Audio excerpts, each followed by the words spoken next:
একটুখানি নেকের তরে রোজ হাসরের মাঠেতে বাবা ঘুরবে ছেলের পিছে, ছেলে বাবার আগেতে। আহাতে মন কঠিন দিনেতে নামাজ তোমায় ভুলবে না, ঠিক মতো পড়িলে নামাজ জান্নাত তোমার ঠিকানা। ঘুমের চেয়ে নামাজ ভালো আর তুমি ঘুমাইও না, ঠিক মতো পড়িলে নামাজ জান্নাত তোমার ঠিকানা। আমার প্রাণের ভাই বোনেরা জলদি করে উঠে যাও, ওযু করে তাড়াতাড়ি নামাজ পড়তে লেগে যাও।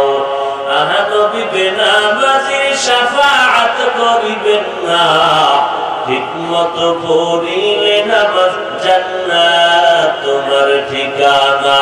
ঘুমের চেয়ে নামাজ ভালো আর তুমি ঘুমাইও না, ঠিক মতো পড়িলে নামাজ জান্নাত তোমার ঠিকানা।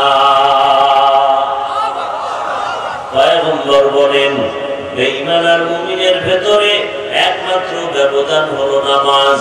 বাইনাল আবদি ওয়া বাইনাল কুফরি তারকুস সালাহ। বেঈমানেরা নামাজ পড়ে না, মুমিনেরা নামাজ ছাড়ে না।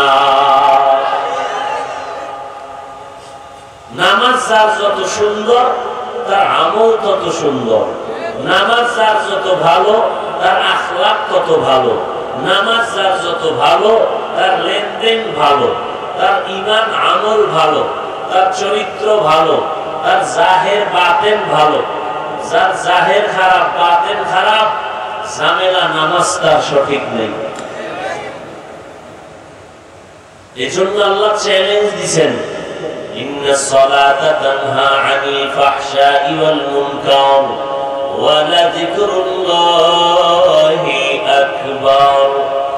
নিশ্চিত নামাজ মানুষকে সমস্ত পাপাচার থেকে ফিরাবে। কে ফিরাবে?